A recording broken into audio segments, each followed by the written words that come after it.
Bhaskara കാർണവർ case പ്രതി ഷെറിന് മോചനം. ഷെറിന് ശിക്ഷാ ഇളവ് നൽകാനുള്ള സർക്കാർ ശുപാർശ ഗവർണർ അംഗീകരിച്ചു. ഇതോടെ ഷെറിൻ ഉൾപ്പെടെ 11 പേർ ജയിൽ മോചിതരാകും.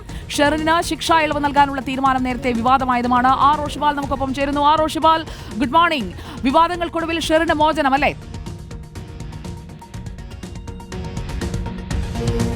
സുജയപാർവതി, ഭാസ്കര കാർണവർ വധക്കേസിലെ പ്രതിയായ ഷെറിന് ഒടുവിൽ മോചനം ലഭിക്കുകയാണ്. നേരത്തെ മന്ത്രിസഭ ഷെറിൻ ഉൾപ്പെടെ 11 തടവ് പുള്ളികൾക്ക് മോചനം നൽകാൻ, ശിക്ഷാ ഇളവ് നൽകാനുള്ള തീരുമാനം അത് ഗവർണർക്ക് മുന്നിൽ ശുപാർശയായി എത്തുകയായിരുന്നു. ആ ഘട്ടത്തിൽ ഗവർണർ അതിന്റെ ചട്ടങ്ങളൊക്കെ പാലിച്ചിട്ടുണ്ടോ എന്ന് പരിശോധിക്കാൻ വേണ്ടി വീണ്ടും ആ ഫയലുകൾ ഉൾപ്പെടെ കൊണ്ടുവരാൻ ആവശ്യപ്പെട്ടിരുന്നു. പ്രത്യേകിച്ച് ജയിലിൽ മറ്റെന്തെങ്കിലും കുറ്റകൃത്യത്തിൽ ഏർപ്പെട്ടിട്ടുണ്ടോ, ഇവർ കൃത്യമായി ജയിൽ ചട്ടങ്ങൾ പാലിച്ചാണോ ശിക്ഷ ഏറ്റുവാങ്ങിയത് എന്നടക്കമുള്ള വളരെ വിശദമായ കാര്യങ്ങൾ പരിശോധിച്ചാണ് ഒടുവിൽ ഇപ്പോൾ ശിക്ഷാ ഇളവ് നൽകാനുള്ള മന്ത്രിസഭാ തീരുമാനം ശുപാർശ അത് അംഗീകരിക്കുന്നത്.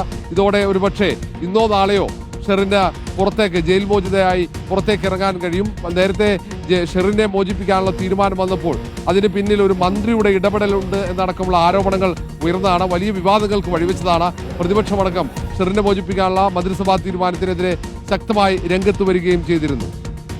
ഓക്കെ, ആർ റോഷിപാലാണ് വിവരങ്ങൾ നൽകിയത്. ഷെറിന് ഭാസ്കര കാർണവർ വധക്കേസിൽ മോചനം ലഭിക്കാനുള്ള തീരുമാനം എത്തുമ്പോൾ 11 പേരാണ് ഷെറിനടക്കം ജയിൽ മോചിതരാവുക. പക്ഷേ ഇതിൽ ഷെറിന് ശിക്ഷാ ഇളവ് നൽകാനുള്ള തീരുമാനം വിവാദമായതാണ്, രാഷ്ട്രീയമായി അത് ഉയർത്തിപ്പിടിച്ചതാണ്. ഇതിൽ പ്രതിപക്ഷത്തിന്റെ അടക്കം പ്രതികരണം എന്താണെന്നറിയാൻ നമുക്ക് കാത്തിരിക്കാം.